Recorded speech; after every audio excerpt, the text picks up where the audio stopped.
Baik, sebelumnya mari kita berdoa terlebih dahulu ya. Bapa di dalam kerajaan sorga, kiranya Tuhan boleh memimpin kami yang tidak layak, kami yang sebenarnya juga Tuhan tidak perlu memakai kami karena kami juga tidak dibutuhkan oleh Tuhan. Tetapi ya Tuhan, Engkau sudah menebus kami supaya kami Engkau pakai menjadi alat di tangan-Mu. Tuhan, kami masih banyak kekurangan dan dosa, kiranya Tuhan tolong sucikan, murnikan. Dan sambil Tuhan murnikan, kiranya juga Tuhan berikan visi-Mu supaya kami boleh mengerjakan apa yang menjadi kehendak-Mu, baik secara pribadi maupun juga secara komunal. Tuhan tolong pimpin, kiranya lewat pembahasan hari ini ada hal-hal yang kami bisa sama-sama diskusikan, sehingga ini boleh mendorong kami, membuka wawasan kami, dan terlebih khusus Tuhan membawa kami untuk melihat apa yang menjadi rancangan Tuhan untuk kami bisa kerjakan di depan. Kiranya Tuhan pimpin hamba-Mu untuk boleh menyatakan prinsip-prinsip kebenaran firman-Mu. Dalam nama Tuhan Yesus kami bersyukur dan berdoa. Kami mohon pimpinan-Mu. Amin. Saudara-saudara sekalian, saya ingin mulai dengan lagu yang mungkin sudah sangat lama ya. Sebagian mungkin kita tahu, sebagian mungkin kita kurang terlalu familiar. Tapi yang pasti Pak Ping Faith familiar dengan lagu ini ya. Judulnya adalah Imagine. Ya.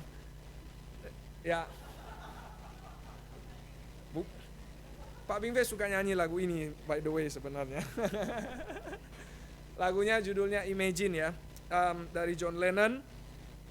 Lagu tersebut menuliskan seperti ini kan ya. Imagine there's no heaven, it's easy if you try. No hell below us, above us only sky. Imagine all the people living for today. Aha, ya. Imagine there's no countries, it isn't hard to do. Nothing to kill or die for, and no religion too. Imagine all the people living life in peace.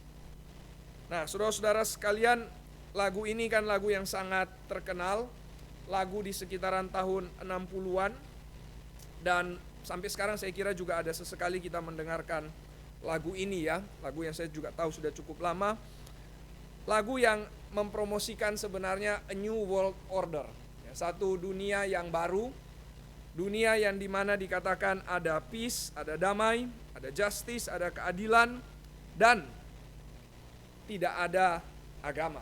Ya, tidak ada heaven, tidak ada hell. Ini adalah orang-orang yang memang mau berjuang untuk ada satu perubahan di dalam culture. Mereka adalah orang-orang yang melihat juga setelah Perang Dunia Kedua, lalu kemudian masih ada perang-perang yang lain, sehingga ingin ada perubahan. Mungkin agak mirip-mirip juga seperti lagu satu lagi dari The Bee Gees ya, kalau nggak salah ya. Yang kamu mulai peperangan, isinya seperti itu. Dan terus kamu menyebabkan ini menjadi hal yang kacau ya. Ya, jadi mereka merindukan keamanan, kedamaian, saudara-saudara sekalian. Tetapi tentu saja itu tidak terjadi ya. Itu hanya ya imagination saja. Ya, bukan realita. Bukan realita, karena sesungguhnya yang harus berubah terlebih dahulu kan adalah diri sendiri. Dan diri sendiri yang dimaksud adalah hati kita. Dan hati kita itu tidak bisa kita yang ubah. Hanya Tuhan yang bisa mengubahnya. Maka selamanya hanya akan jadi imagination, tanpa pernah menjadi realita. Jikalau hati kita tidak diubahkan oleh Tuhan, dan jikalau orang-orang tersebut tidak tahu apa artinya damai dan peace atau justice yang sejati. Nah, tetapi saudara-saudara sekalian, poinnya adalah bukan berhasil atau tidaknya. Tetapi apa yang diimajinasikan itu adalah sebenarnya Alkitab juga mengatakan demikian, kecuali there's no religion. Nah, tentu itu tidak ya. Tetapi justice, peace, ya, no, nothing to kill or die. Lalu kemudian di mana juga yang ada itu adalah semua bisa mendapatkan kecukupan, no need for greed or hunger. Lalu kemudian dikatakan a brotherhood of men, ada persaudaraan. Ini sebenarnya hal-hal yang juga menjadi imajinasi di dalam Alkitab. Dan tentu bedanya Alkitab membuat itu menjadi realitas. Nah, pertanyaannya siapa yang akan mewujudkannya? atau siapa yang akan mendemonstrasikannya? Nah, saudara-saudara sekalian, mari coba kita lihat ya, Keluaran pasal 19 ayat 5 sampai 6. Keluaran pasal 19 ayat 5 dan 6, atau khususnya ayat 6 saja. Mari kita baca bersama ayat yang ke-6.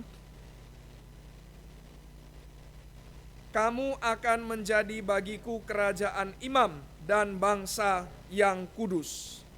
Ini rancangan Tuhan bagi Israel. Israel itu menjadi kerajaan imam dan bangsa yang kudus. Nah, saudara-saudara sekalian, tema kita kan adalah Church and Urban Mission ya. Nah, saya khususnya ingin bicara pertama tentang gereja dan misi. Nah, jadi Alkitab itu sudah menyatakan bahwa gerejalah yang harus mendemonstrasikan keadaan damai, keadaan adil, dan keadaan di mana terjadi shalom. Gereja, itu panggilan gereja, saudara-saudara sekalian. Tuhan membebaskan bangsa Israel dari Mesir supaya boleh menjadi showcase-nya dari kerajaan Allah. Nanti kan kita melihat di perjanjian baru, gereja itu kan digambarkan sebagai bait Allah. Gereja bahkan juga digambarkan sebagai kota, city, yang dimana di situ Tuhan hadir.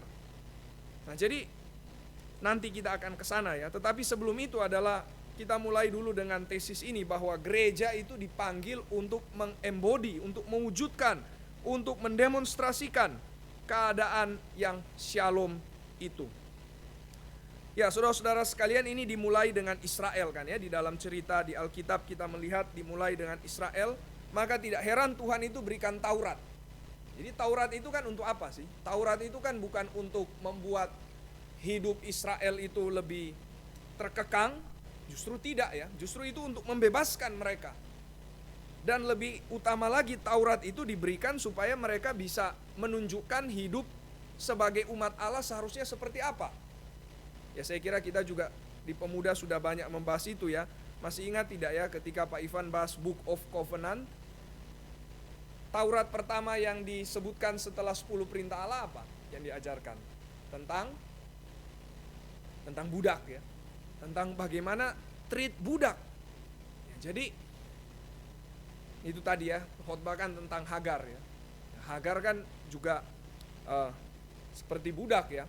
Tapi justru Tuhan menaruh perhatian kepada orang-orang seperti itu terlebih dahulu. Nah, ini beda.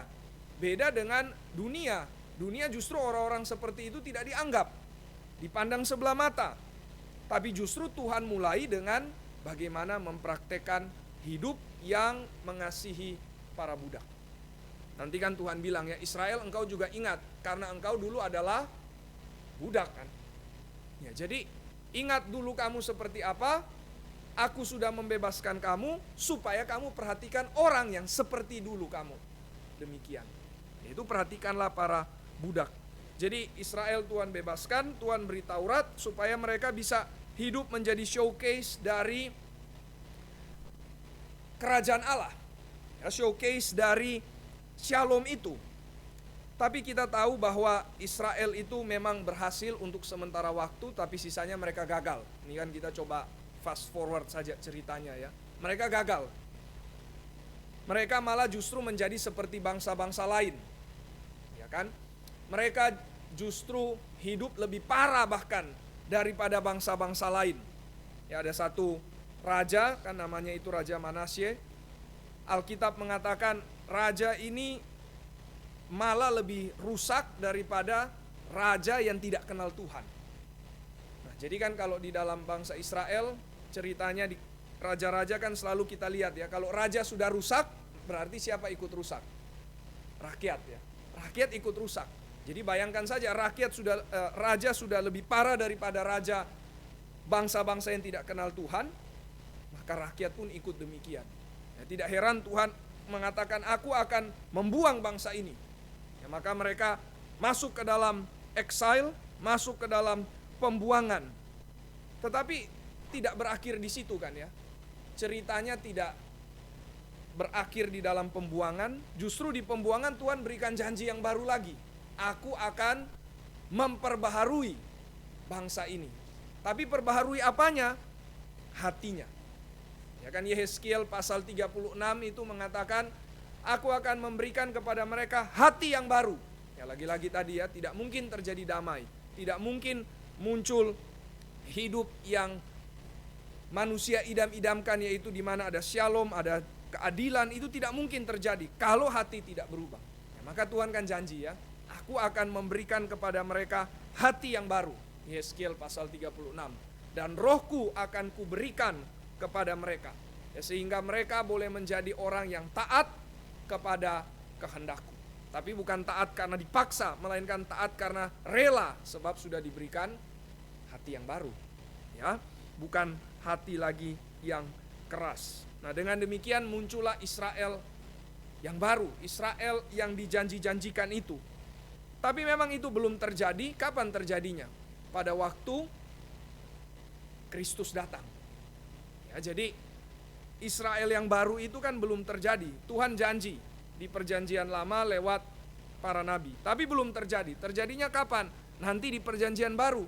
Ketika Kristus datang dan Roh Kudus bekerja di dalam hati dari orang-orang yang mau percaya kepada Yesus. Ya, pertama-tama bekerja lewat para murid. Tidak heran murid itu kan dipilih 12 orang kan. Ya, kenapa 12? Karena inilah Israel yang baru. Israel yang baru. Ya, Israel kan 12 suku. Maka dipilih 12 murid. Karena inilah Israel yang baru. Jadi karena Kristus datang, Roh Kudus bekerja, maka muncullah Israel yang baru. Lalu kemudian Yesus bangkit, dan setelah itu Yesus kirim lagi para murid untuk memberitakan Injil. Sehingga Israel yang baru itu bukan cuma Israel fisik, Israel daging, tapi juga yang tidak keturunan Israel bisa menjadi Israel yang sejati. Karena percaya kepada Yesus. Dan bagaimana mereka bisa percaya? Karena ada murid-murid yang dikirim. Ada para rasul yang memberitakan Injil. Nah, maka saudara-saudara sekalian, apa sih itu identitas gereja? Identitas gereja itu apa? Identitas gereja itu adalah kita merupakan showcase. Kita merupakan miniatur dari dunia yang baru. Jadi tadi saya katakan ya, John Lennon itu kan maunya ada a new world order. Sekarang juga kalau kita dengar beberapa waktu lalu saya dengar beberapa pidato di PBB ya. Salah satunya kan Prabowo yang viral gitu ya, yang sangat berapi-api. Tapi setelah itu ada satu orang selidiki dan dia berkata sebenarnya sih isinya sangat kacau begitu ya. Cuman berapi-api aja, tapi isinya itu nggak sistematis sama sekali. Coba kita dengar lagi ya, kalau mau. Itu sudah nggak sistematis ya. Mau jadi mirip kayak Soekarno begitu kan? Mau jadi mirip Soekarno, terus kemudian berapi-api, padahal isinya sama sekali tidak sistematis ya. Ya, di pidato-pidato PBB itu beberapa orang bicara tentang a new world order. Ya, maksudnya apa? Maksudnya mereka tidak mau lagi tatanan yang dulu. Tatanan dulu itu siapa yang berkuasa? Ya, Amerika berkuasa begitu ya. Negara-negara besar berkuasa. Sekarang mereka mau ada susunan yang baru.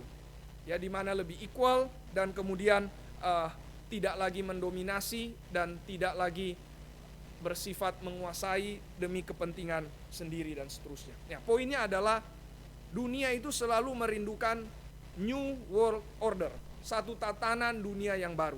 John Lennon salah satunya. Dan katanya bukan cuma dia ya. I'm not the only one. Itu kan isi lagunya ya. I'm not the only one. Ada juga yang sama-sama dengan saya loh. Will you join us? Nah, itu kan panggilannya ya. Dunia merindukan a new world order. Tapi sesungguhnya a new world order itu ada di gereja. Jadi gereja itu harusnya menjadi a new world order. Jadi gambaran dunia yang baru, gambaran langit dan bumi yang baru, itu seharusnya sudah bisa terlihat di gereja. Ya, jadi gereja ini menjadi cicipan saudara ya, cicipan cicipan dari kerajaan Allah. Saudara, cicipan itu enak tidak ya? Ya tentu bisa nggak enak juga ya, tergantung barangnya apa ya. Tapi poinnya kalau enak, terus kita cicip, mau nggak beli? Kan begitu ya, ke gelato gitu ya, kemudian dicoba es apa ya misalkan ya, pistachio gitu kan, coba tes, wah sama durian deh gabung, wah enak, pesan 2 kan gitu ya. Nah, cicipan kalau enak kita mau beli yang lengkapnya kan ya. Sama saudara-saudara sekalian, gereja itu cicipan ya. Gereja cicipan. Jadi kalau gereja itu indah, gereja itu mulia, gereja itu ada keadilan, gereja itu mengerjakan kedamaian, gereja itu berjuang untuk kesamarataan, gereja itu berjuang untuk bagaimana supaya orang itu dibangun hidupnya. Orang jadi mau ikut masuk, orang mau jadi ikut bergabung. Ya, kita mungkin perlu waktu ya untuk nanti ke depan kita melihat bagaimana jemaat mula-mula itu bertambah. Yang saya maksud mula-mula bukan cuma di Kisah Rasul ya, tetapi juga abad-abad awal. Ada satu historian, Carl Trueman, itu dia berkata seperti ini ya. Zaman sekarang kita biasanya kan gereja reform itu kita mau melihat masa keemasan itu, kalau mau mencontoh lihat masa yang mana ya? Ya masa reformasi dong, ya kan? Martin Luther, Calvin. Nah, tapi dia katakan mungkin kita juga perlu lihat lebih ke belakang lagi, yaitu masa gereja mula-mula. Justru di gereja mula-mula itu keadaannya mirip seperti sekarang. Kalau zaman Calvin, Luther, itu kan mayoritas sudah Kristen ya. Iya kan orang Katolik kan. Jadi pasti mayoritas kan Kristen di situ ya. Luther kan juga bukan mau keluar dari gereja ya. Dia kan mau justru memurnikan gereja. Nah, fakta bahwa dia mau memurnikan gereja berarti sebenarnya gereja cukup mayoritas di situ. Nah, tetapi Carl Trueman berkata justru di abad mula-mula di situ banyak orang tidak tahu kekristenan sama sekali. Nah, itu mirip zaman sekarang. Nah, khususnya mungkin ini pergumulan di barat ya, di mana orang sudah makin tidak tahu kekristenan. Ya, misalkan di barat itu kan banyak ya, Amerika misalkan di survei ditanya, menurut kamu Yesus itu Tuhan dan Juru Selamat atau bukan? Ya, mereka bisa jawabannya nggak tahu, ya, kira-kira seperti itu ya. Kalau ditanya Alkitab itu infallible dan inerrant atau tidak, nah, mereka juga mungkin bingung istilah seperti demikian. Nah, jadi di zaman sekarang orang-orang sudah makin tidak tahu kekristenan. Nah, maka kata Carl Trueman itu sangat mirip dengan zaman abad mula-mula. Nah, maka saya kira kita perlu pelajari juga zaman abad mula-mula. Tapi pertanyaannya, kenapa di zaman abad mula-mula banyak orang jadi Kristen? Ya, ada satu penelitian itu berkata, kira-kira 50 kekristenan itu bisa menjadi sekitar 50%. Intinya porsinya sangat besar di zaman awal mula-mula. Jadi sebelum kekristenan itu menjadi agama official dari kerajaan Romawi, dia sudah sangat besar. Kenapa? Ya salah satunya adalah karena mereka bisa mencicipi kerajaan Allah. Nah, saudara-saudara sekalian, maka sekali lagi, identitas gereja itu adalah identitas yang berkaitan dengan kita menjadi miniatur dari kerajaan Allah. Kita menjadi cicipan dari kerajaan Allah. Kita menjadi cicipan dari the new world order, dari dunia yang baru itu, dari langit dan bumi yang baru itu. Ini panggilan kita, saudara-saudara sekalian.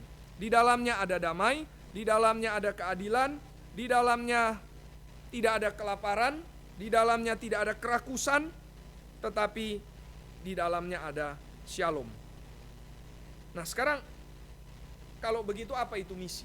Ya, kita sudah lihat gereja, sekarang kalau begitu apa itu misi?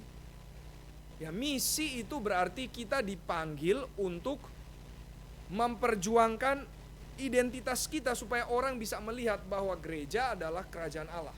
Bahwa gereja ini adalah cicipan dari kerajaan Allah. Bahwa gereja ini menyatakan hal yang berbeda dengan dunia. Bahwa nilai-nilai gereja ini terbalik dengan dunia. Nah, ini panggilan kita, saudara. Jadi misi ini luas ya. Misi itu kita bukan cuma bicara tentang saya PI, saya bagi traktat, saya bawa orang kenal Yesus. Itu penginjilan. Tapi misi lebih besar daripada penginjilan. Misi berarti orang melihat ada sesuatu yang berbeda. Orang melihat kerajaan Allah.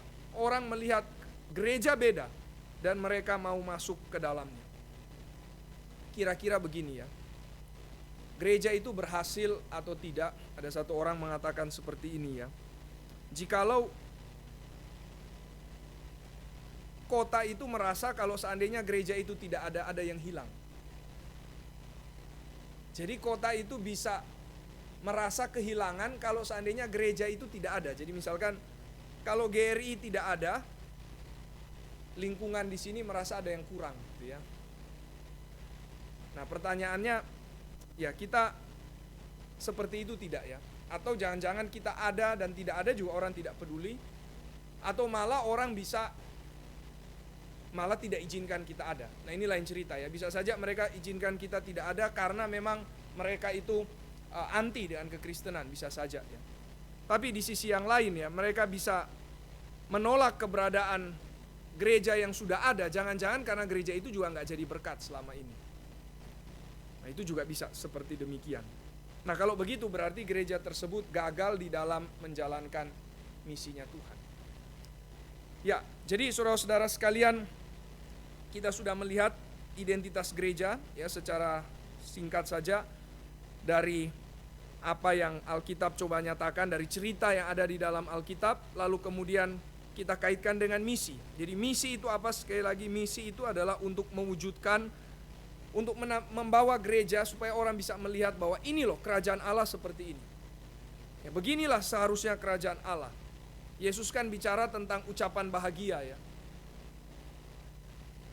Yesus setelah dia berkata, bertobatlah sebab kerajaan Allah sudah dekat.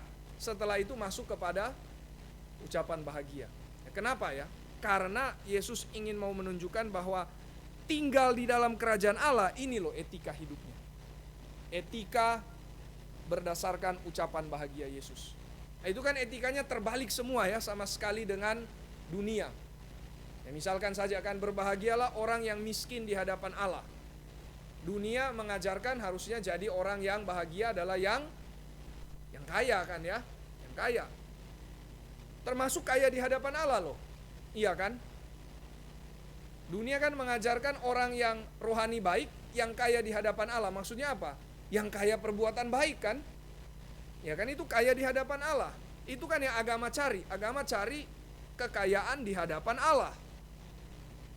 Berbahagialah orang yang lemah lembut. Dunia mengajarkan yang bahagia yang bagaimana? Yang punya kuasa dong, itu yang bahagia. Ya, yang bisa, yang tangan besi itu yang bahagia karena dia bisa mendiamkan orang. Dia bahagia kan, begitu ya. Jadi terbalik sama sekali. Apalagi berbahagialah orang yang dianiaya karena kebenaran. Ya, dunia ajar apa? Yang bahagia, ya masa yang dianiaya bahagia? Itu kan sama sekali nggak masuk akal dengan ajaran dunia. Ya, jadi makanya setelah itu Yesus bicara tentang engkau adalah city on a hill. Kota di atas gunung. Jadi gereja itu berarti kota. Gereja itu kota. Nah, sekarang bisa lihat ya sedikit spill-nya ya. Nanti di Wahyu apa yang akan muncul, saudara? Yerusalem yang baru itu kota kan? Nah, maka Yesus sudah bilang kamu kota di atas gunung. Jadi berarti nanti kan kerajaan Allah turun ya. Maka kita ini cicipannya, kita sudah jadi kota di atas gunung. Nah, maka saudara-saudara sekalian, kita akan renungkan lebih jauh ya, apa artinya menjadi kota, apa artinya bermisi. Jadi berarti kota mesti dibangun, begitu juga gereja, mari kita dibangun supaya apa? Supaya orang bisa melihat bahwa ada perbedaan di dalam kerajaan Allah. Oke, kita coba lanjutkan ya saudara-saudara sekalian tentang misi. Saudara, kalau kita bicara misi kira-kira ya, apa yang pertama kali muncul di dalam pikiran kita? Kalau misalkan bicara misi, apa yang pertama kali muncul di pikiran kita? Misi. Tujuan ya, oke ya, itu misi secara umum ya, ada tujuan, betul. Tapi misalkan misi dalam gereja lah, apa yang kita langsung terpikir kira-kira? Sorry? Motivasi bukan sih.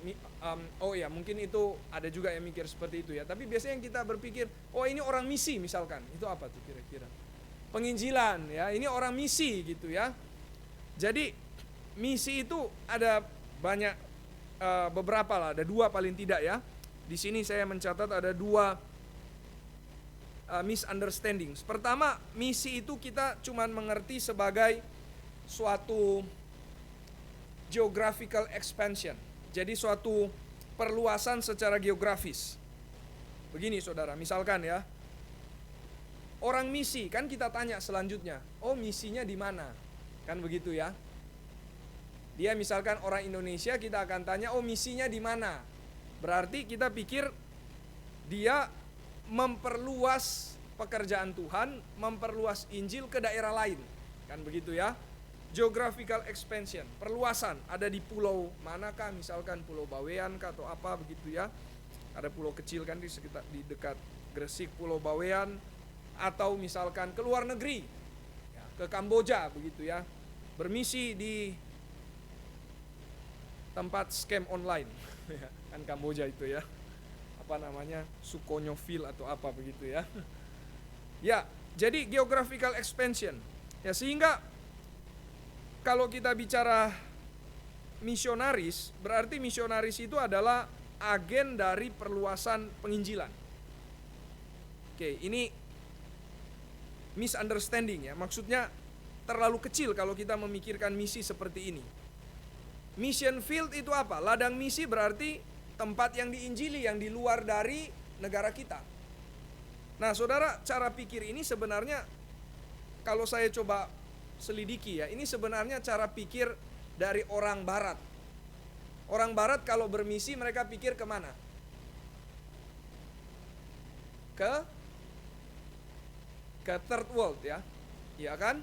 Pergi ke misalkan ke Asia ya, pergi ke Afrika, itu bermisi.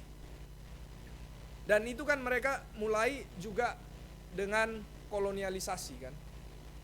Nah jadi mirip-mirip itu ya, kalau mau colonize suatu tempat, mereka juga kan geographical expansion. Maka penginjilan juga seperti juga kolonialisasi gitu ya, tapi sifatnya spiritual kan ya. Kita mau menguasai secara iman ini ya. Ada sempat satu zaman, saya pernah dengar, Matius 28 itu dipakai untuk memberikan excuse bagi kolonialisme. Iya kan? Jadi pergi beritakan Injil, makanya kita colonize negara lain. Nah, jadi ini cara pikir barat ya. Sekarang kan sudah terbalik, malah dari timur yang pergi ke barat malah ya, atau dari timur misalkan ya mungkin nggak ke barat lah secara langsung, tapi ke negara-negara lain juga ya. Jadi misionaris kan sekarang paling banyak malah ada dari Korea malah ya. Itu yang paling banyak.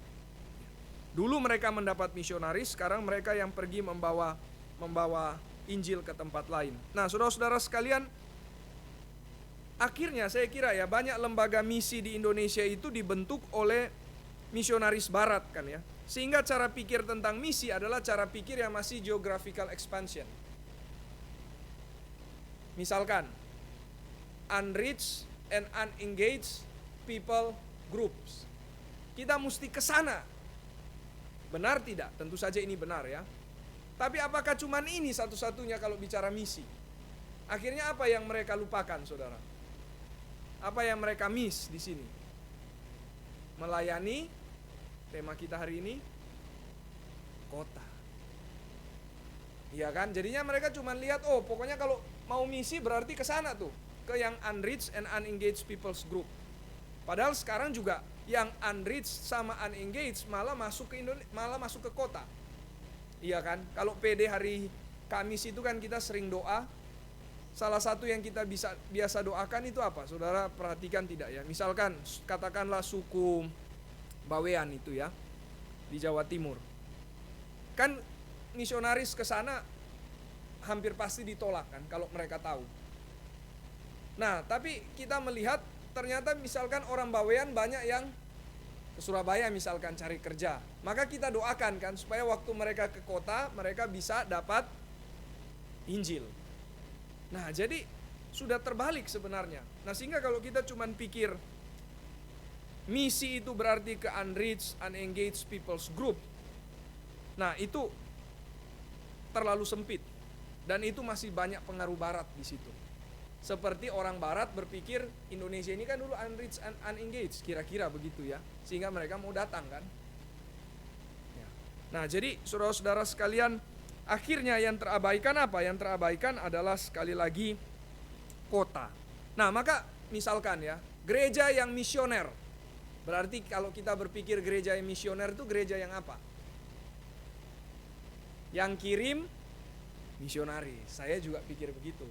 Memang.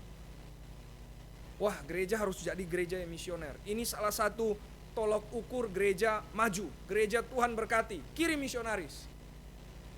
Baik tidak? Tentu baik ya. Tapi akhirnya kita melayani tempat di mana Tuhan menaruh kita. Dan akhirnya kita tidak melihat Injil juga secara holistik ya. Nanti kita akan masuk ke situ. Nah, saudara-saudara sekalian, jadi saya kira mari kita coba perluas di sini ya, bahwa misi itu bukan sekedar kita pergi ke tempat yang sama sekali belum disentuh atau tempat yang sangat jarang orang Kristen di situ, tapi juga misi berarti di mana kita ada, di mana Tuhan tempatkan kita berada. Sehingga gereja yang misioner bukan cuma gereja yang punya satu spesifik activity ya. Yaitu spesifik activity-nya apa? Kirim orang ke luar. Tetapi justru gereja yang misioner adalah ya gereja itu sendiri berarti. Gereja itu berarti adalah misinya Tuhan. The church is the mission of God. Jadi bukan berarti harus bikin satu program baru kita bermisi. Tentu sekali lagi ya itu bisa saja ya, misalkan mission trip itu bisa saja terjadi. Tapi poinnya adalah jangan hanya itu ya. Kita mesti sadari bahwa gereja kita pun ya, gereja yang sejati manapun juga ya. Ya, gereja inilah misinya Allah. Allah bekerja di tengah-tengah kita dan disitulah kita harus menampakkan, mewujudkan, mendemonstrasikan nilai-nilai kerajaan Allah. Ya, apa itu ya kita akan bahas nanti lebih jauh ya, tapi sementara ini tesisnya ya. Jadi gereja adalah misinya Allah, bukan satu spesifik activity kemudian menjadi misi, bukan. Tapi gereja itu adalah misinya Allah. Nah, sehingga dengan demikian saudara-saudara sekalian, kalau gereja itu bermisi cuman kepada satu activity ya, biasanya yang terlibat cuman berapa orang? Ya, sebagian, betul ya. Ya di sini ada violin, nah ini kan bermisi gitu ya. Barusan ke Kendari gitu, ada juga yang lain, nggak ada kayaknya yang lain. Cuman violin. Ada, maksudnya kami sebelumnya pergi ke Toraja, itu kan bermisi. Nah tapi yang kerjakan berapa orang? Sebagian. Wah, mari kita berdoa supaya lebih banyak. Bagus memang. Tapi apakah semua akan terlibat? Ya juga tidak realistis ya, nggak akan bisa juga. Misalkan dokter mau terlibat, gimana ya? Ya susah sekali. Kemarin waktu mau ke Toraja, Dokter Yos sudah bilang, saya mau ikut. Wah, sudah senang juga saya. Langsung saya kirim malam-malam, ini loh contoh khotbah, coba dipelajari. Setelah beberapa hari, sorry nggak jadi. Aduh, langsung turun lagi semangat gitu ya. Padahal sudah sangat semangat loh. Saya lagi makan itu, langsung saya telepon. Oh ya, nanti malam akan langsung dikirim. Wah, ternyata nggak jadi ya. Ya, jadi kalau cuman sekedar spesifik activity yang ikut cuman sedikit. Nah sekarang kalau gereja memang adalah misi Allah, berarti semua orang harus terlibat. Bukan cuma harus, semua orang juga sudah terlibat sebenarnya. Ya jadi the time kita jadi anggota, saat itulah juga kita masuk dalam misinya Allah. Amin. Kita semua ini ada dalam misinya Tuhan. Gereja ini misinya Tuhan. Nah, jadi saudara-saudara sekalian, sehingga dengan demikian tidak ada yang ketinggalan, tidak ada yang di leave out, kecuali memang orang itu tidak mau berbagian ya. Tetapi seharusnya tidak ada yang ke leave out.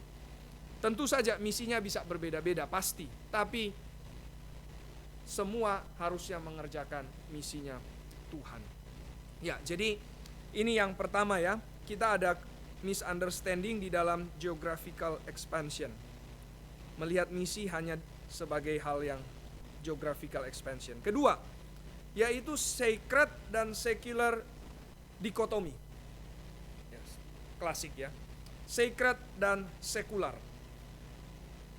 Ya, saudara-saudara sekalian, misalkan ya, coba kita lihat ternyata di Alkitab. Nah, ini saya menemukan dari buku Christopher Wright itu ya.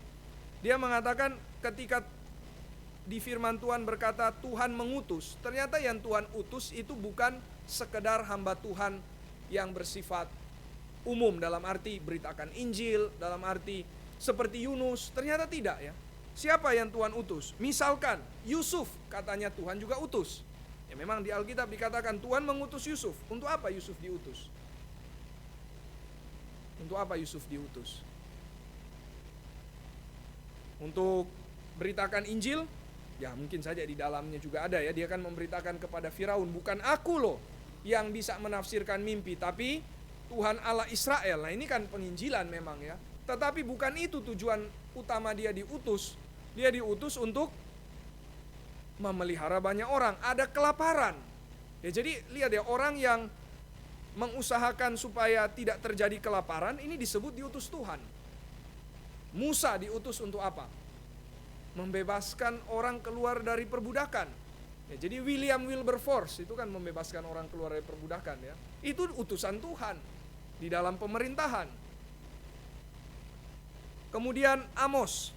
Ya, Amos agak unik ya. Dia memberitakan Injil, dia seorang nabi, tapi dia juga banyak bicara tentang apa? Justice ya, keadilan.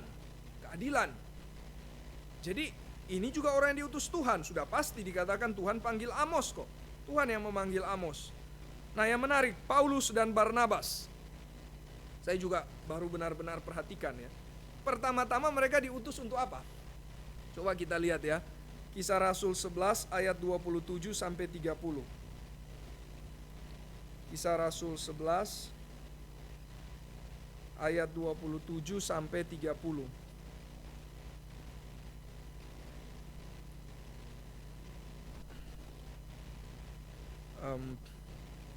Ya ayat 29 ya, mari kita baca ayat 29, 1, 2 ya. Lalu murid-murid memutuskan untuk mengumpulkan satu sumbangan sesuai dengan kemampuan mereka masing-masing dan mengirimkannya kepada saudara-saudara yang diam di Yudea. Hal itu mereka lakukan juga dan mereka mengirimkannya kepada penatua-penatua dengan perantaraan. Jadi Barnabas dan Saulus ini apa panggilan pertama-tama, diutus untuk apa ya? Untuk bawa janji iman ya. Untuk bawa janji iman, ini tujuan utama paling pertama dulu ya. Setelah itu baru dibilang mereka memberitakan Injil. Ada beberapa lagi ya. Titus misalkan juga sama, mengurusi untuk membawa dana, administrasi gereja. Jadi poinnya apa saudara? Poinnya ternyata sacred dan secular itu tidak ada dikotomi. Tidak ada.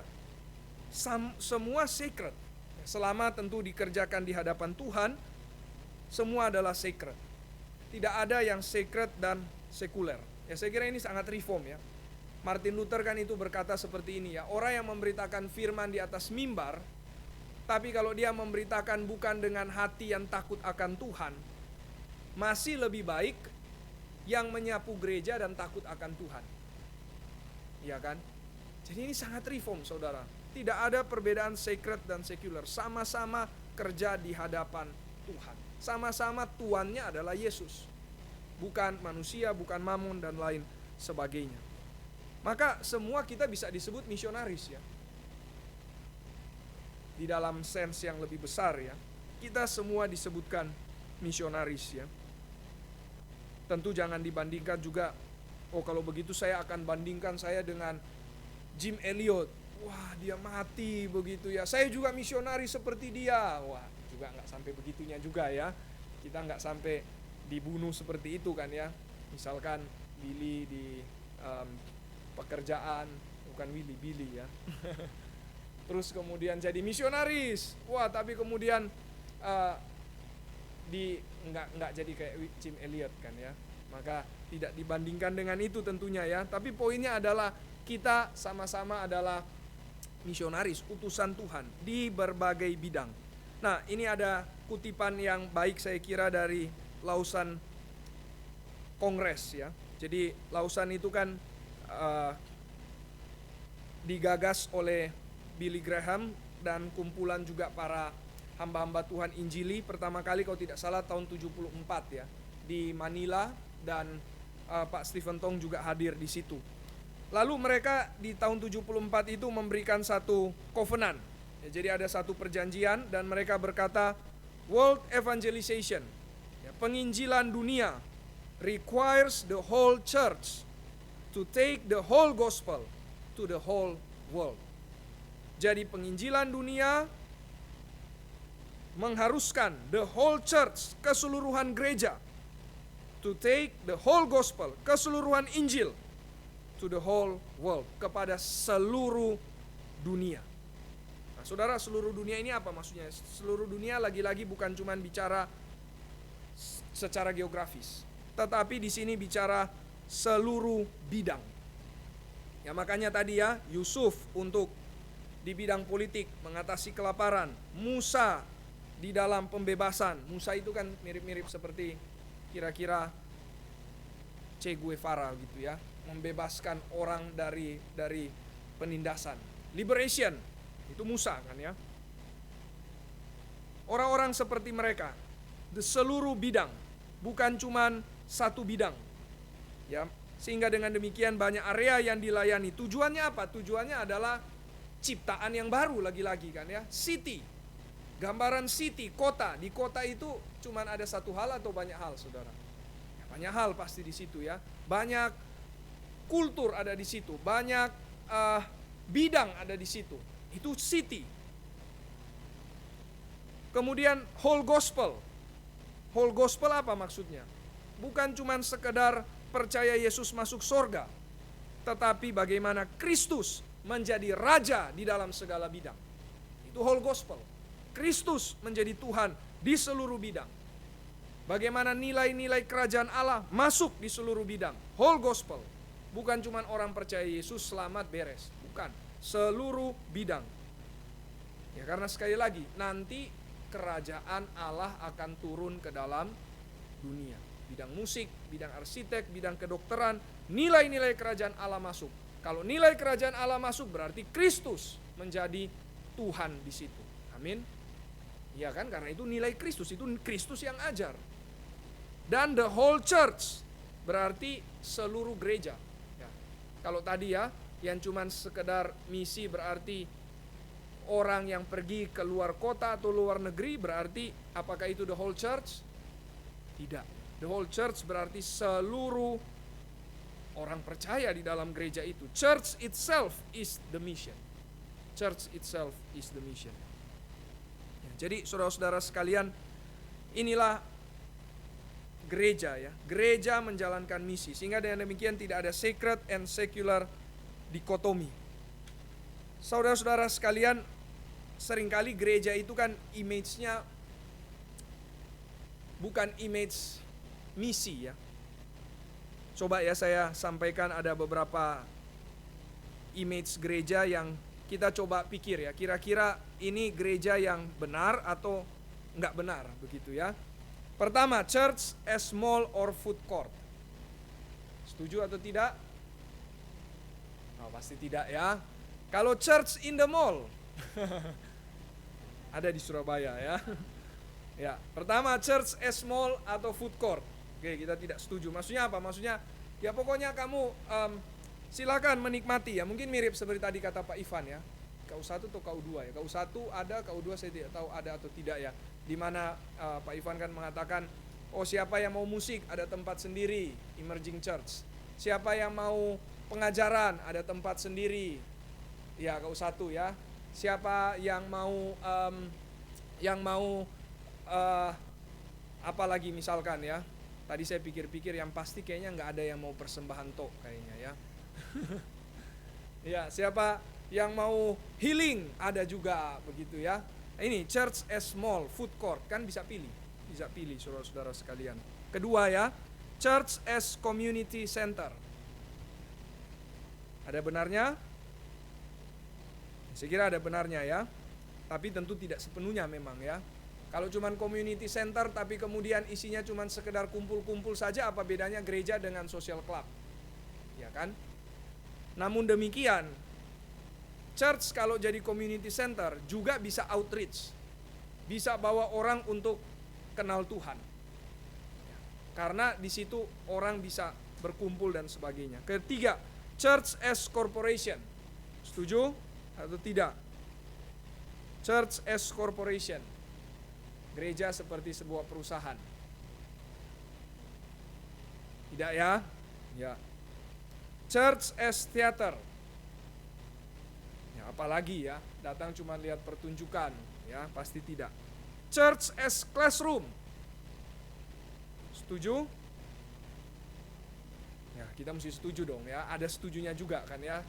Ya, kita belajar kan, classroom penting, pengajaran penting. Kalau church bukan sebagai classroom sama sekali, ya untuk apa ada departemen pengajaran? Kan begitu ya. Jadi kita perlu belajar juga. Tapi bukan hanya itu saja. Bukan hanya itu saja. Karena gereja bukan cuma sekedar belajar kan ya. Kalau seperti begitu ya jadi sekolah, jadi STT kan. Gereja untuk memikirkan juga apa yang mau Tuhan kerjakan. Church as hospital. Dokter bilang yes gitu ya. Church as hospital. Kalau kata Agustinus kan semua kita ini adalah orang sakit. Dokternya juga sakit begitu kan kira-kira kata Agustinus ya. Maksudnya hamba Tuhannya juga ya. Sama-sama kita butuh penyembuhan dari dokter yang sejati yaitu Yesus Kristus. Ya, church as hospital. Oke ya. Tapi kan bukan berarti sakit terus kan, mesti sembuh juga ya. Tapi setelah sembuh ya jangan keluar. Kalau hospital ya mesti keluar kan kalau sudah sembuh.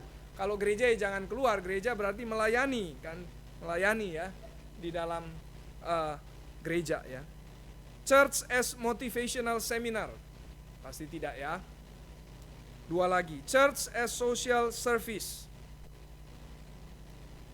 Ya, ini tentu saja dalam arti gereja cuma sekedar perpanjangan tangan dari government, tentu tidak ya. Kita social service itu bukan yang paling utama dari kita memang ya. Itu salah satu bagian saja. Government itu tugasnya. Tetapi orang yang ada dalam gereja yang perlu memikirkan bagaimana keluar bekerja di dalam government sehingga bisa mengerjakan social service. Terakhir, church as campaign headquarters. Ya, church as campaign headquarters. Ya, ini gereja-gereja yang mendukung Trump gitu ya. Itu campaign headquarters itu semua ya. Pendetanya juga endorse Trump. Itu headquarters Republikan. Ya, jadi saudara-saudara sekalian, gereja kita yang mana ya? Ya, saya kira image bahwa gereja itu misionaris ya. Gereja itu adalah misi. Saya kira ini sangat baik ya. Mari kita memikirkan bahwa gereja adalah misi. Misi apa?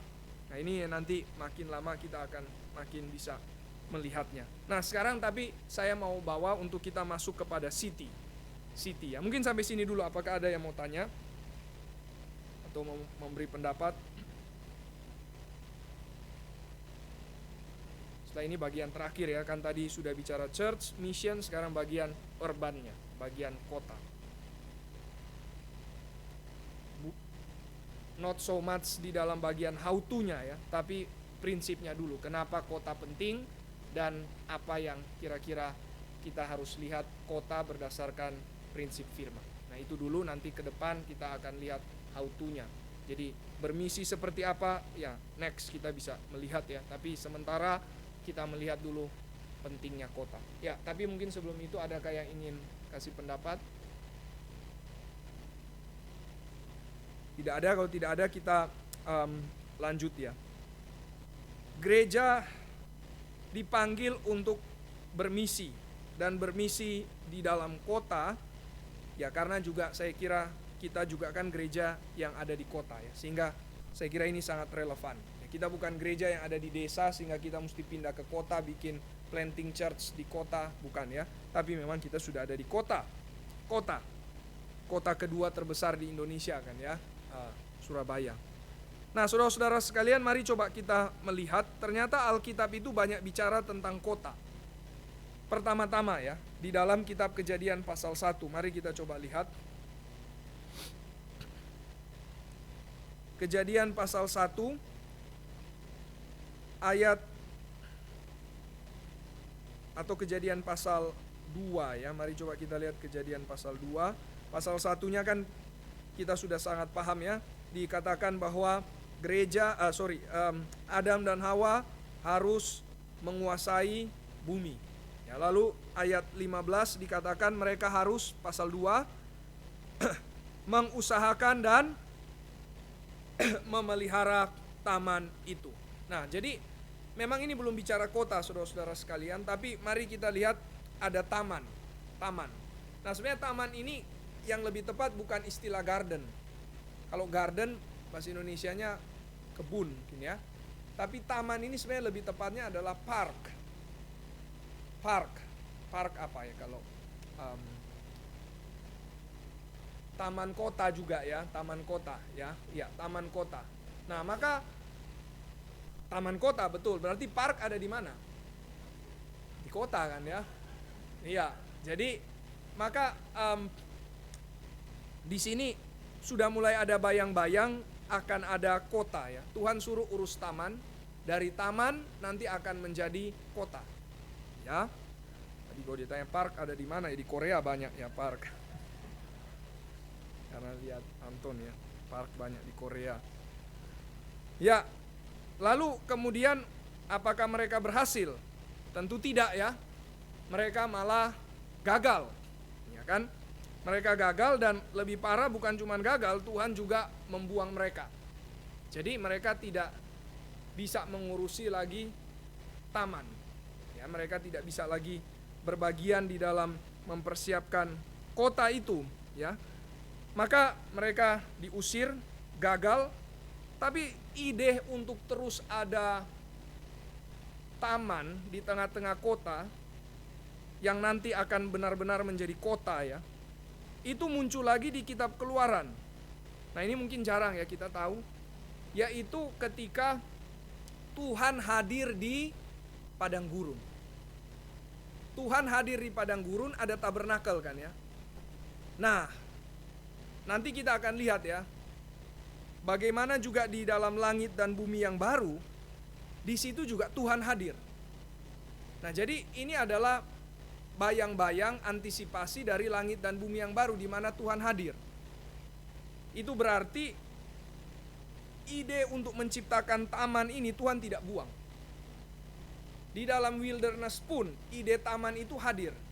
Lewat apa? Kehadiran Tuhan yang dilambangkan oleh tabernakel.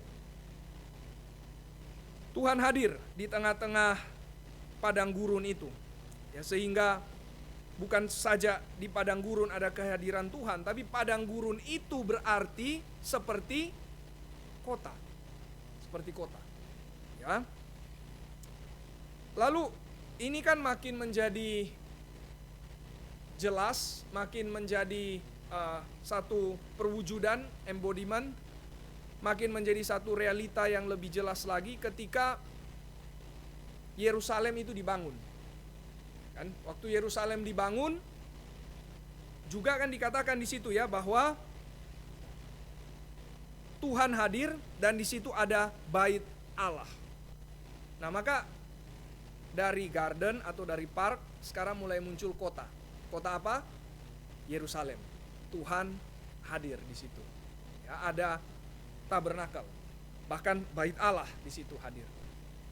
Nah, ini memang di dalam perjanjian baru malah agak berubah ya, bukan lagi fisik tapi spiritual.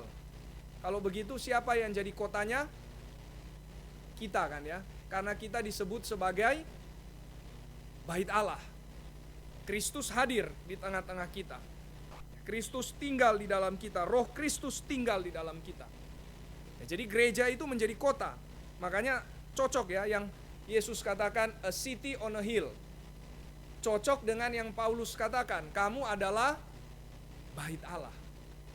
Jadi ini tema kota dan taman ini sama-sama muncul lagi ya.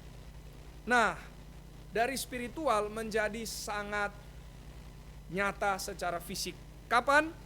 Ketika Kristus hadir kali kedua. Mari coba kita lihat ya. Wahyu pasal 21.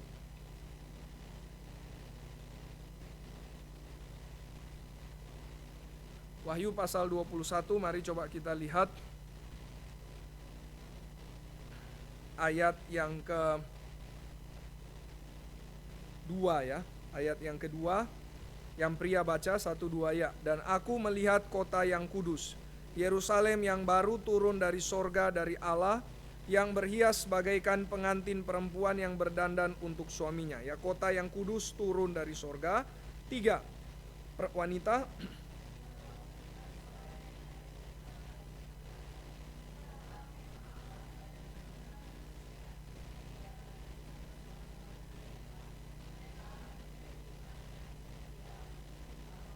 Ya, persis tidak seperti di dalam padang gurun. Persis ya. Kemah Allah hadir, Tuhan hadir. Sekarang kemah Allah itu adalah Sang Anak Domba Allah, Kristus yang hadir di tengah-tengah umatnya di dalam kota yang baru itu. Jadi kita lihat tema kota ini ternyata sangat penting ya. Dari perjanjian lama, bahkan sejak dari awal dari kitab Kejadian sampai kitab Wahyu. Ya, dari bicara tentang park menjadi city, from Eden to Jerusalem. Ya, Eden itu suatu taman, tapi kemudian menjadi kota, yaitu Yerusalem. Nah, jadi kita bisa melihat sangat indah di sini, dan berarti juga menunjukkan betapa penting sebenarnya kota di dalam Alkitab, dan oleh sebab itu harusnya kita memperhatikan kota. Nah, mari kita coba lihat lagi Wahyu 22. Wahyu 22 ayat 3 ya, saya bacakan ayat 3. Maka tidak akan ada lagi laknat, takhta Allah dan takhta Anak Domba akan ada di dalamnya, dan hamba-hambanya akan beribadah kepadanya. Takhta Allah dan takhta Anak Domba, Kristus, dialah bait Allah yang sejati itu, yang akan hadir di tengah-tengah umatnya.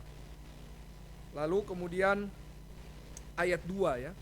Di tengah-tengah jalan kota itu, yaitu di seberang menyeberang sungai itu, ada pohon-pohon kehidupan yang berbuah 12 kali tiap-tiap bulan sekali, dan daun pohon-pohon itu dipakai untuk menyembuhkan bangsa-bangsa. Saudara, ini gambaran seperti di mana?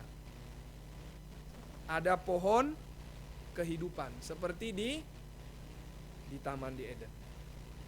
Ya, jadi ternyata Eden memang Tuhan tidak buang ide Eden tersebut, Tuhan pakai terus sampai akhirnya dia wujudkan di dalam Yerusalem yang baru.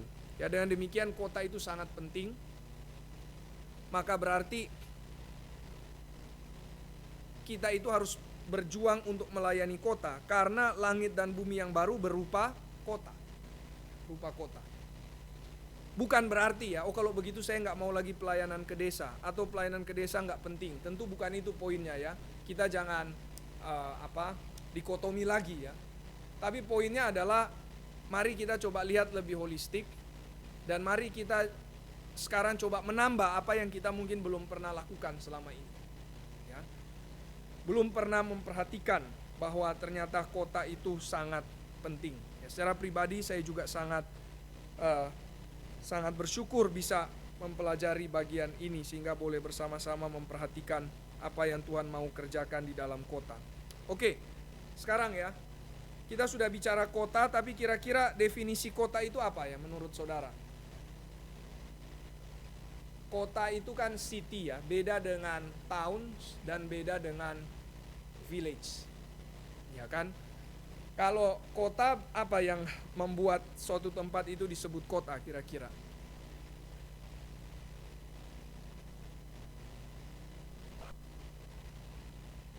Ya, orangnya banyak ya. Biasanya ada dua hal, yaitu satu density, yang kedua diversity.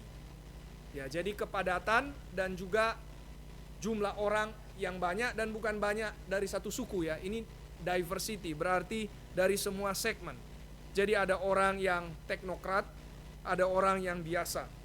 Ada orang muda, ada orang tua. Ada orang kaya, ada orang miskin. Ada orang-orang juga yang itu tadi, unreached and unengaged people's group. Datang ke kota cari kerja. Ya, jadi kota sangat strategis ya. Maka kalau kita mau menjangkau orang di desa, kita memang biasanya pikir, oke, saya mau jangkau orang di desa, saya ke desa. Tapi kalau saya mau jangkau kota, bisa tidak kita ke desa kira-kira? Ya nggak, bisa saja. Begini misalkan ya, di Toraja itu kita sekarang lagi bikin KTB online. Nah, jadi itu kan orang desa yang kita pikir mungkin akan mau ke kota cari kuliah. Kita siapkan mereka. Itu bisa juga terjadi seperti itu. Tapi kan tidak banyak. Nah, sekarang kalau kita layani layani kota, bisa tidak kita layani desa juga di saat yang sama? Bisa, kenapa? Karena orang dari desa pindah ke kota dan mungkin nanti mereka akan balik lagi satu waktu ke tempat mereka. Nah, makanya Paulus itu banyak melayani di kota. Ya, nanti kita akan lihat ya, Paulus itu melayani banyak di kota. Nah, saudara-saudara sekalian, jadi density sekaligus diversity. Ya, saya coba cek ya, kalau kota besar sekarang kan itu adalah Tokyo ya. Sekitar kira-kira 20-an juta orang. Nah, itu satu mile square ya. Jadi kira-kira 1,5 kilometer persegi. Berarti mungkin dari sini ke Koni lah kira-kira ya. Itu ada berapa orang ya? Itu sekitar 16.500 orang. 16.500 orang. Ya, lumayan banyak ya. Lumayan banyak sebenarnya ya. Kalau Jakarta saya bandingkan, Jakarta itu memang lebih sedikit ya. Memang kan Jakarta juga tidak sebanyak Tokyo ya. Jakarta sekitar 10-an juta ya. Tapi mungkin kalau Jakarta metropolitan, nah itu agak mirip Tokyo ya. Betul ya Bu Afia ya. Dari Jakarta metropolitan ini alias Depok. Ya, itu mungkin sekitar 20 juta lebih bisa. Nah, kalau Jakarta kira-kira 4.200 orang per 1,5 kilometer persegi. Nah, jadi saudara-saudara sekalian, sekarang kita coba lihat ya, kenapa kota itu penting. Kita akan kaitkan juga dengan yang ada di dalam Alkitab ya. Pertama-tama, kota itu menjadi tempat refuge and safety. Nanti kita akan lihat karena dosa ini akan jadi rusak ya. Tapi pertama, kota itu adalah tempat refuge and safety. Ambil contoh saudara-saudara sekalian. Mari kita lihat di dalam Bilangan 35 ayat 11. Bilangan 35 ayat 11. Mari kita baca bersama 1-2 ya. Maka haruslah kamu memilih beberapa kota yang menjadi kota-kota perlindungan bagimu, supaya orang pembunuh yang telah membunuh seseorang dengan tidak sengaja dapat melarikan diri ke sana ya. Cities of refuge ya. Jadi kota itu memang Tuhan rancang untuk menjadi tempat perlindungan ya. Tempat perlindungan maksudnya apa ya? Tempat untuk mencari keadilan. Nah, jadi di situ kan dibilang ya, nanti pembunuh yang tidak sengaja itu ya, dia perlu diadili dulu. Kan kalau dia nggak masuk kota, kira-kira apa yang terjadi dengan dia di luar? Ya, orang main hakim sendiri kan ya, mati dia di luar. Masuk, bukan untuk mau proteksi kejahatannya, tapi justru supaya dia mendapatkan keadilan. Nah saudara, banyak orang juga itu datang ke kota-kota besar atau negara-negara besar, mau cari tempat perlindungan zaman sekarang misalkan. Iya kan? Imigran paling banyak di mana, saudara? Di Eropa kan? Ya karena mereka pikir di situ mereka bisa mendapatkan perlindungan.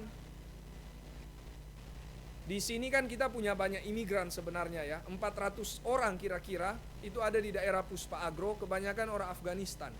Sebagian orang Sudan, dulu saya tahu juga ada orang Iran dan lain sebagainya. Itu mereka karena ISIS, ya, karena ISIS menyerang, mereka orang-orang Syiah, ISIS itu kan Sunni ya, Syiah, mereka akhirnya harus lari. Dan sebenarnya mereka mau lari ke Australia, ya, mau cari perlindungan di Australia.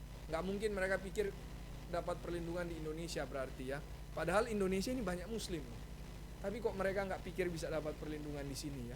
Mereka mau ke Australia. Nah justru orang Indonesia manfaatkan untuk tangkap mereka sehingga mereka bisa korupsi. Karena PBB kasih uang kan, tapi uangnya diambil sebagian. Jadi benar-benar rusak, kacau. Kalau Indonesia mau mereka welfare-nya bagus, harusnya cepat dikirim dari dulu ke negara lain. Tapi mereka tahan, karena dapat uang terus. Ya, jadi yang biasanya mereka cari apa ya? Paling banyak imigran itu ada di Amerika, kedua di Jerman.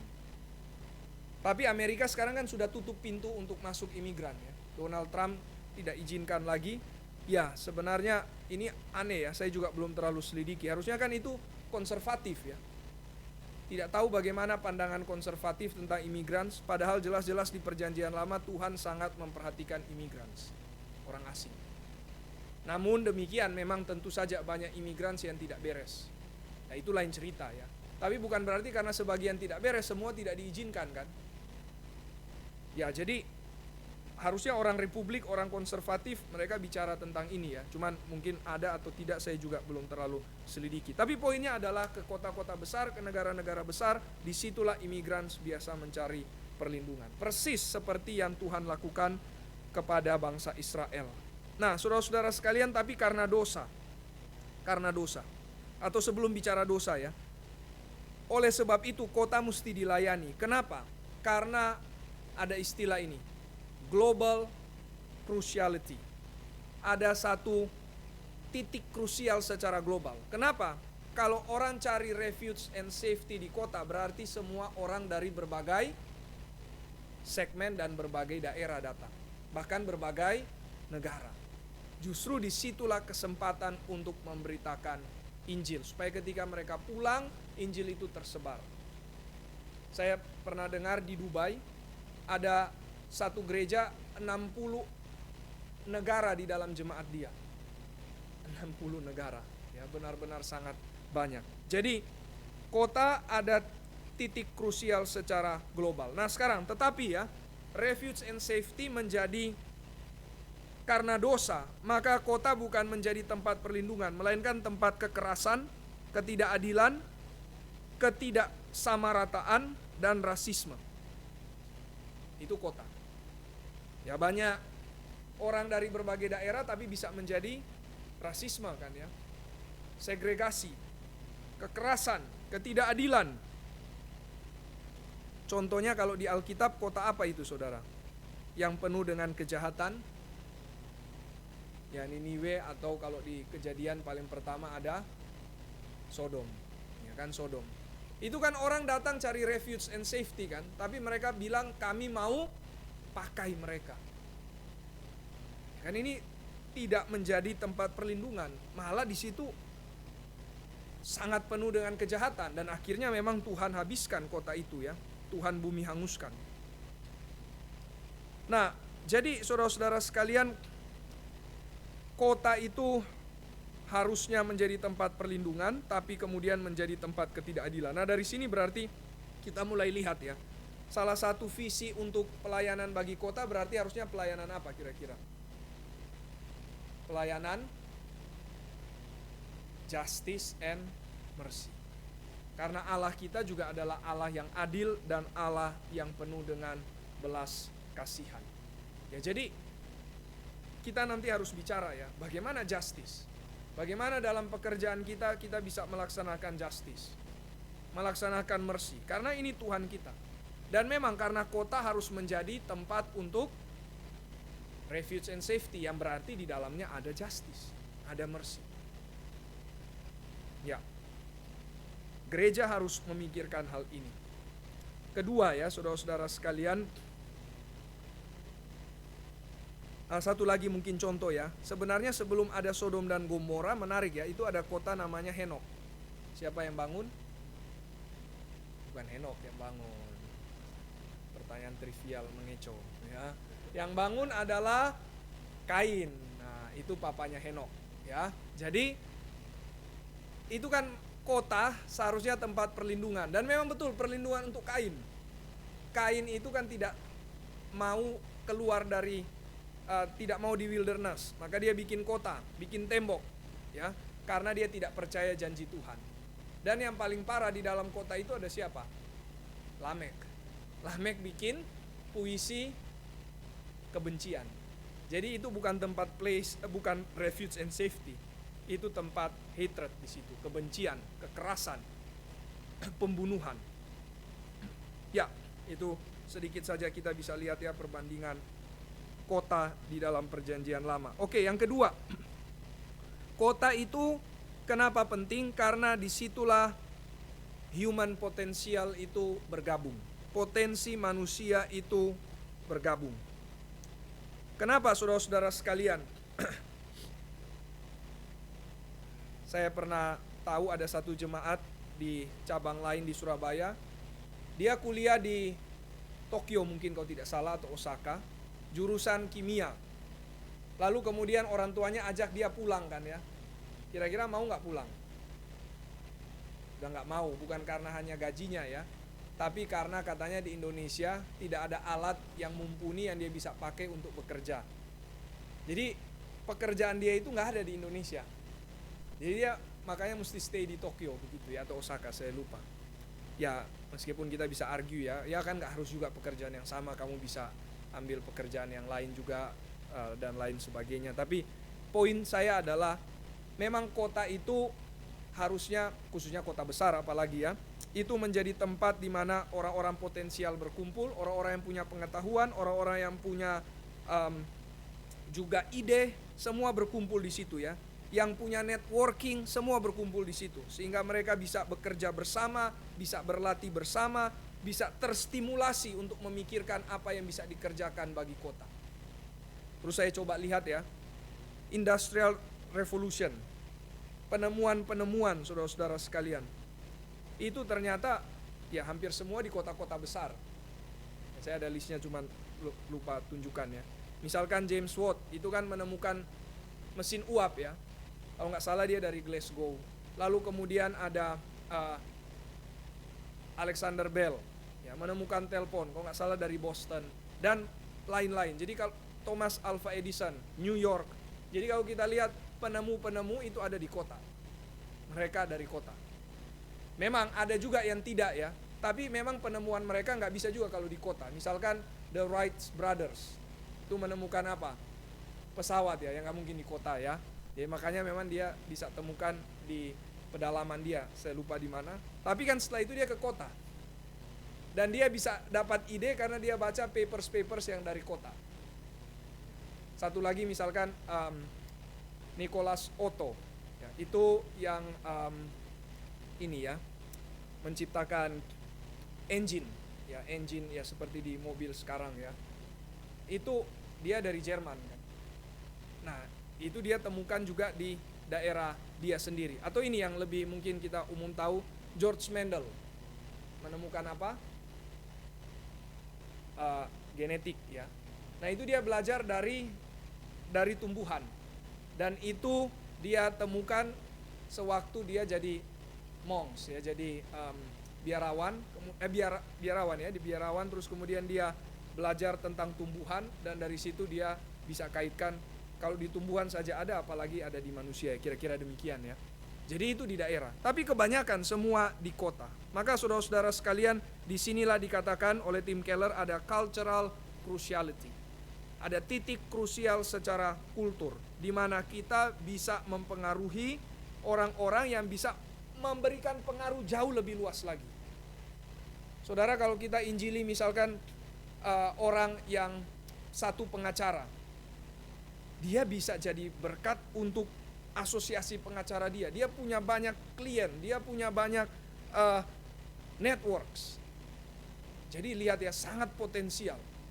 Kita injili mungkin satu pemimpin politik, kita bawa dia untuk kenal doktrin reform. Dia bisa mempengaruhi banyak orang, banyak pengikut. Ya, salah satu contohnya kan Pak Ahok ya. Itu kan belajar dari Pak Tong kan. Dan di situ dia bisa berpengaruh banyak, meskipun sekarang ada saat ya dia belum bisa menjalankan apa yang dia rasa merupakan panggilan dia. Tapi poinnya adalah dari satu orang bisa mempengaruhi banyak orang karena mereka punya massa, karena mereka punya networking. Dari kota, di desa ini tidak bisa terjadi. Tidak bisa terjadi. Nah, jadi kalau kita mau mempengaruhi zaman, kita mau mempengaruhi dunia, kita layani di mana, saudara? Kota. Kita mesti layani kota.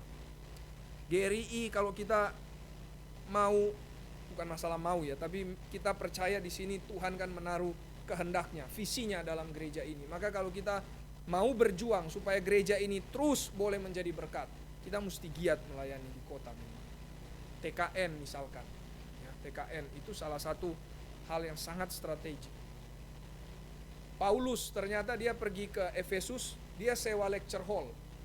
Nah, itu menarik ya, saya baru tahu. Dia sewa lecture hall untuk setiap kali lunch. Jadi kalau jam makan siang mahasiswa keluar, dia di situ berdialog. Ada yang mau coba pinjamkan lecture hall di Unair, nanti hamba-hamba Tuhan dari sini ke sana gitu ya. Berdialog di situ ya. Dulu waktu saya kuliah saya ingat juga, betul juga ya. Jadi jam kosong itu biasanya disewa lecture hall-nya oleh beberapa ya organisasi atau hamba Tuhan. Nah, saudara-saudara sekalian, jadi mau menjangkau musisi, menjangkau politisi, menjangkau bisnismen, itu semua ada di kota. Jadi kalau kita mau mempengaruhi zaman, sekali lagi, layanilah kota. Tidak heran Pak Tong dari Malang ke Jakarta. Dan GRI mempengaruhi banyak sekali orang karena dari kota. Ya, kita punya porsi beda-beda, tetapi mari kita boleh pikirkan apa yang kita bisa lakukan bagi kota kita. Tetapi saudara-saudara sekalian, kota itu penuh human potensial, namun demikian karena dosa bisa menjadi pride. Dipenuhi dengan pride, dipenuhi dengan konsumerisme, dipenuhi dengan workaholic, dan dipenuhi dengan idolatry. Yang ujungnya adalah self-glorification. Contohnya adalah Babel. Babel itu kan kota. Ya, mereka mau membangun kota. Membangun kota. Dan disitulah mereka mengumpulkan orang-orang hebat. Kira-kira kalau mau bangun kota mesti kumpul siapa ya? Arsitek, kumpul mungkin ahli taman lah, mungkin kumpul juga ya pasti tukang-tukang, kumpul teknik sipil dan lain sebagainya. Dikumpulkan. Tapi untuk satu tujuan, mau cari nama. Kota bisa menjadi tempat untuk kita mencari nama. Kita mau ada di kota, ya, misalkan ya saya juga orang daerah gitu ya. Kita dari daerah ke kota untuk apa? Apakah kita cuma sekedar mau use kota itu untuk kepentingan kita? Atau kita justru mau layani kota? Justru disitulah Tuhan memanggil kita. Layani kota, bukan cuma pakai kota untuk kepentingan kita. Kan banyak orang dari daerah berpikir, saya mau sukses. Kemana? Ke kota lah supaya sukses. Tetapi tujuannya untuk kepentingan diri. Self-glorification. Proyek Babel akhirnya. Bukan proyek diri sendiri. Kenapa mau ke luar negeri? Mungkin ada juga kita bisa saja satu waktu ke luar negeri. Hamba Tuhan juga bisa keluar negeri ya, jangan salah ya. China, luar negerinya. Ya, untuk apa ya? Untuk diri kah, glorifikasi, atau untuk memperluas kerajaan Allah? Ya, Babel punya potensi sangat banyak, tapi dikumpulkan untuk membangun nama. Terakhir ya. Terakhir, di kota itu adalah tempat untuk orang mencari makna hidup, atau disebut juga sebagai spiritual searching. Saudara-saudara sekalian, memang betul ya, kota itu kan paling banyak potensi, paling banyak perkembangan. Tapi biasanya orang yang paling stres ada di mana, saudara? Di kota kan ya. Ya tidak heran banyak tempat hiburan itu di kota, saudara. Ya, di Surabaya makin lama saya ada di sini sepertinya makin tahun itu naiknya makin banyak ya tempat hiburan. Kita perhatikan tidak ya? Ya, nggak terlalu membantu mungkin ya, kalau nggak terlalu membangun mungkin kalau perhatikan itu ya. Kecuali hamba Tuhan mungkin yang perhatikan untuk jadi contoh ya. Kalau saudara perhatikan mungkin nggak terlalu membangun ya. Atau ini tempat kecantikan. Waduh, itu banyak sekali. Sepanjang jalan saja menuju tempat tinggal saya itu ya di Yonosuwoyo itu 10 mungkin kira-kira. Ada dari Korea lah, ada dari mana semua ada di situ ya. Ya, jadi ini gejala kota ya. Ini kota apa ini? Ini kota untuk mau mencari kecantikan dari luar para perempuannya ya. Ya, bukan cuman orang dewasa ya, anak-anak juga ke situ. Maksudnya SMA ya, ke situ kan. Makanya dia buka satu itu pas di depan Petra 1. Itu untuk apa tujuannya? Supaya anak-anak Petra 1 ke situ. Karena memang anak-anak Petra 1 ya banyak uang lah, banyak mobil dan lain sebagainya. Ya, itu sengaja memang dibuka di situ. Ya, jadi saudara-saudara sekalian, orang paling banyak masalah, stres, depresi di kota kan ya. Ya karena disinilah justru itu ya paling banyak kesuksesan, tapi makin orang sukses makin orang kosong hidupnya. Betul kan ya? Kalau dia tidak kenal Tuhan. Salomo kan begitu ya. Maka kota itu tempat orang mencari makna hidup. Oleh sebab itu kita harus layani kota. Di kota banyak orang cari Tuhan sebenarnya.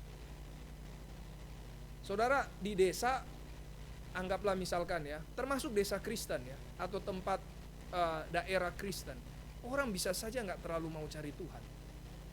Tapi orang dari daerah Kristen, dia pindah ke kota yang sekuler, dia bisa saja lebih mau cari Tuhan, karena jadi takut. Kira-kira itu pengalaman saya, saudara. Saya dari daerah, pindah ke Melbourne kan ya, waduh cilaka ini ya. Tinggal di samping kamar itu ada orang kumpul kebo. Jadi, wah cilaka ini ya. Ini bagaimana supaya bisa bertahan ya? Butuh komunitas, butuh anak Tuhan, butuh firman. Maka sempat itu saya pikir ada beberapa anak di sekolah Logos mau ke Singapura ya. Dan kebetulan beberapa anak ini enggak ada interest dalam kerohanian dalam arti ke gereja begitu ya. Terus saya bicara ke orang tuanya, saya bilang, ya mesti perhatikan rohani ya kalau mau pergi ke luar negeri, apalagi ke Singapura, dalam arti di sana nggak ada pendidikan agama, jadi harus perhatikan rohani dari anak-anak. Tapi ya itu pilihan keluarga. Tapi setelah itu saya bilang, tapi juga ya kalau kita mau perhatikan kerohanian, mungkin juga ya izinkan saja dia ke luar negeri, mungkin di situ dia bisa lebih cari Tuhan. Karena di sana dia betul-betul nggak ada rasa aman sama sekali, meskipun itu sangat risky ya. Ya saya juga dalam hati pikir, kalau saya juga orang tua juga, saya juga akan pikir berapa kali kalau mau tempuh jalan seperti itu ya. Tapi ada loh orang cari Tuhan karena dia memang di daerah yang betul-betul banyak orang sangat sekuler. Meskipun ada juga yang betul-betul jadi rusak, ada juga ya. Nah jadi, tapi balik lagi poinnya ya, di kota banyak orang cari Tuhan. Maka kita perlu beritakan Injil, kita perlu terus perlu melayani, menunjukkan kerajaan Allah bagi mereka. Dan kalau kita lihat memang di perjanjian lama, kota-kota itu kan biasanya di tengah-tengahnya ada tempat ibadah, zigurat, ya kan? Nah itu kan di tengah-tengah kota tempat ibadah, persis mirip ya seperti Yerusalem, di tengah-tengah kota ada bait Allah. Nah jadi maksudnya apa? Karena orang di kota cari Tuhan. Efesus itu kan di tengah-tengahnya tempat penyembahan dewa Artemis. Nah jadi saudara-saudara sekalian, zigurat itu biasanya tempat yang paling tinggi. Nah maka di Babel mau dibikinkan menara. Ini kan ziguratnya. Dan kalau saya coba cek ya, kira-kira mungkin Babel itu mau didirikan mungkin ya 90 meter sampai 100 meter. Kenapa mungkin begitu? Karena sudah ada zigurat yang 30 meter. Jadi bayangkan zaman itu sudah bisa bangun bangunan 30 meter kan untuk ibadah. Nah, jadi tempat tertinggi tempat ibadah. Nah, saudara coba kita praktekkan di zaman sekarang ya. Kira-kira ya, kota kita ini apa tempat paling tingginya? Saya cek juga apa gedung tertinggi di Surabaya. Ada yang tahu? TP. TP itu paling tinggi 51 meter. Masih kalah sama Babel. Kalau betul mau bangun 90 meter ya. Jadi Babel itu lebih maju daripada Surabaya ternyata ya. Ya kan gitu bisa jadi kesimpulannya ya dari tinggi bangunan. Nah, saudara-saudara sekalian, itu berarti apa ibadahnya kira-kira? Itu kan idolatry sebenarnya. Yang paling tinggi seringkali itulah yang menjadi kebanggaan kota. Itulah bukti tempat di mana ya bukan menyembah seperti orang dulu ya, tetapi tetap ada idolatry di situ. Kira-kira apa berarti idolatry-nya? Shopping, ya, kenyamanan, ya kan? Tinggal di, ya meskipun saya juga tinggal di apartemen ya, sulit ini. Ya, jadi apa?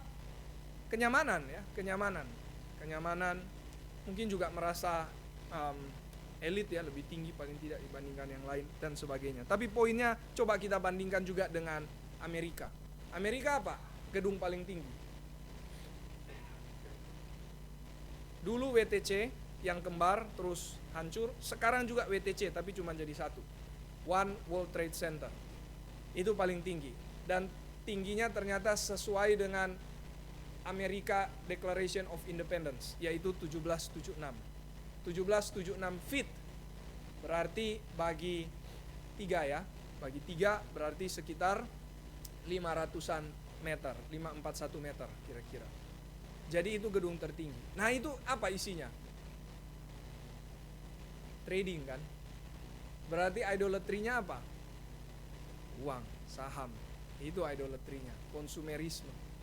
Jadi kita lihat pun gejala di kota-kota ternyata sama ya. Tempat paling tinggi itu idol.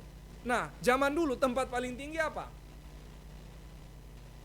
Ya, atau gereja. Itu tempat paling tinggi.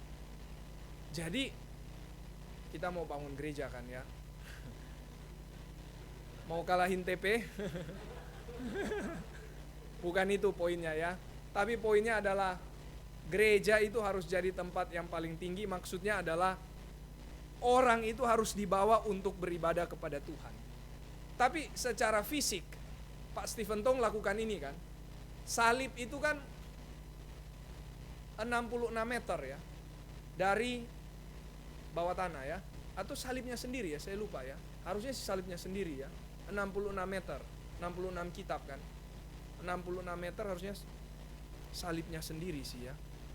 Ya saya harus cek juga. Itu 66 meter, sangat tinggi. Ya, jadi berarti mau menunjukkan apa? Ya ini Pak Stephen Tong melakukan apa yang sebenarnya orang-orang dari zaman dulu sudah lakukan. Harus dikembalikan kepada yang seharusnya, yaitu gereja harus jadi tempat yang paling tinggi. Tapi tentu saja bukan cuma fisik ya. Untuk apa punya gereja yang tinggi secara fisik tapi iman tidak bertumbuh. Salib tidak ditinggikan. Kristus tidak dimuliakan. Itu apa gunanya? Tapi prinsipnya adalah kota berarti harus umat Tuhan yang ditinggikan. Berarti gereja harus nampak ya, city on a hill. Tampak berarti. Gereja kita ini harus ada di tempat yang tinggi. Bukan berarti kita mau sombong ya, tapi di tempat yang tinggi dalam arti kita mau tunjukkan seharusnya bagaimana hidup di dalam kerajaan Allah sehingga orang melihat Kristus. Itu harus menjadi doa kita, itu harus menjadi perjuangan kita. Sekali lagi, kota menjadi tempat di mana orang mencari Tuhan. Ya kiranya orang itu bisa nanti ya, satu waktu. Kalau tahu Surabaya, yang mereka asosiasikan itu gereja apa sekarang? Yang karismatik ya. Ya, satu waktu kita berdoa, ya mungkin secara jumlah memang bisa saja tetap kalah ya. Tetapi secara pengaruh, secara dampak bagi kota, orang akan lihat ya, Surabaya itu reform. Surabaya itu kalau mau belajar reform, cari ke Surabaya. Kalau mau belajar bagaimana sungguh-sungguh menjalankan prinsip reform di dalam berbagai bidang, cari di Surabaya. Ini mari kita perjuangkan, saudara-saudara sekalian, ya, sehingga orang bisa melihat Kristus di tengah-tengah kita. Amin. Ya, kira-kira ini saudara-saudara sekalian, mari kita boleh melihat pentingnya kota, dan mari kita boleh layani. How to-nya belum terlalu dibahas. Saya kira saya ingin tutup saja dengan satu prinsip ini ya, mengenai how to-nya. Tapi yang paling penting adalah kita sudah lihat pentingnya apa, dan kiranya ini boleh mendorong kita. Saya ingin tutup dengan membaca, mari kita lihat 1 Petrus 1 ayat 1.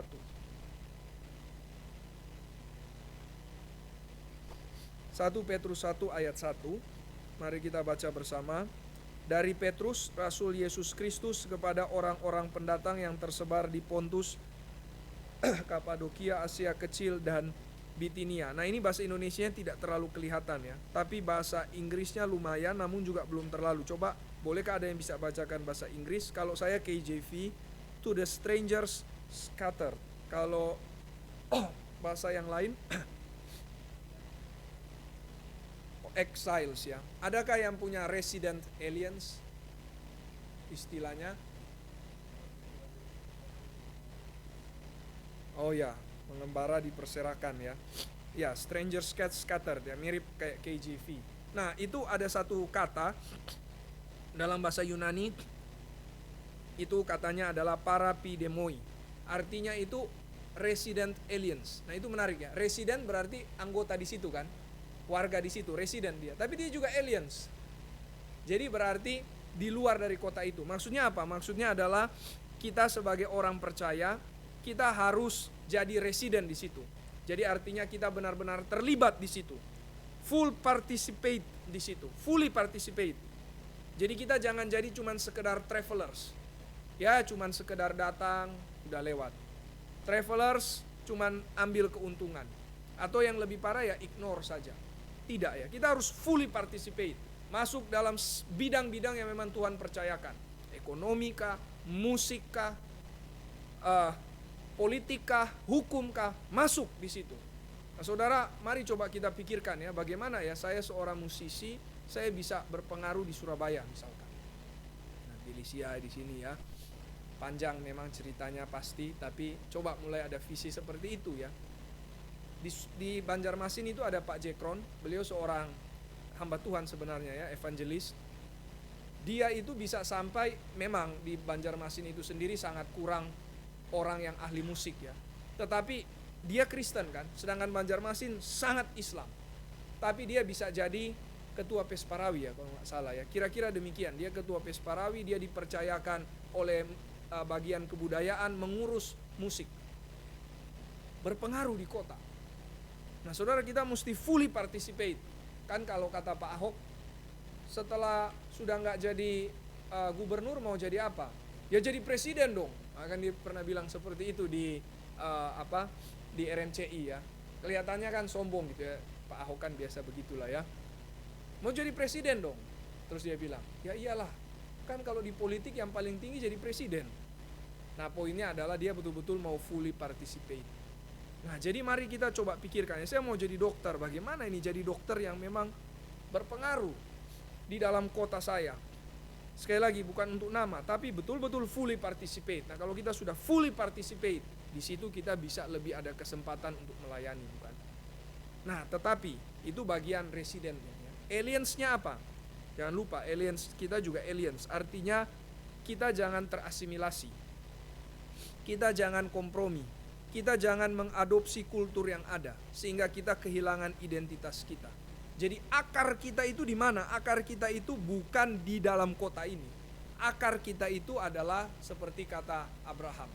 Kata Alkitab tentang Abraham. Dia menanti kota yang buildernya adalah Tuhan Allah sendiri. Kita itu harus berakar pada kerajaan Allah. Berakar pada kota Yerusalem yang sejati. Berakar pada firman, berakar pada Kristus itu. Kita harus berakar di situ. Makanya kita aliens. Jadi, fully participate, tapi juga aliens. Dengan demikian, di satu sisi orang bisa melihat perbuatan baik kita, itu kan Yesus katakan kan, kiranya orang melihat perbuatan baik. Tapi juga di sisi yang lain, orang bisa persecute kita. Orang juga bisa menentang kita. Orang juga bisa menolak kita. Orang bisa menganiaya kita. Karena kita bukan bagian dari mereka. Kita aliens. Meskipun kita fully participate. Tetapi meskipun demikian, saudara-saudara sekalian, kalau kita sudah fully participate dan benar-benar fully memberikan dampak, kira-kira orang akan merasa apa kalau kita tidak ada? Ada yang kurang kan ya? Ada yang kurang. Nah, maka inilah panggilan kita ya. Kiranya kalau gereja kita nggak ada, seperti tadi saya bilang di bagian awal, kota ini rasa ada yang kurang. Begitu juga kita secara pribadi, kalau kita tidak ada, kita juga rasa ada yang kurang. Menarik kan itu ya, iklan Apple yang pernah saya tunjukin di sini ya.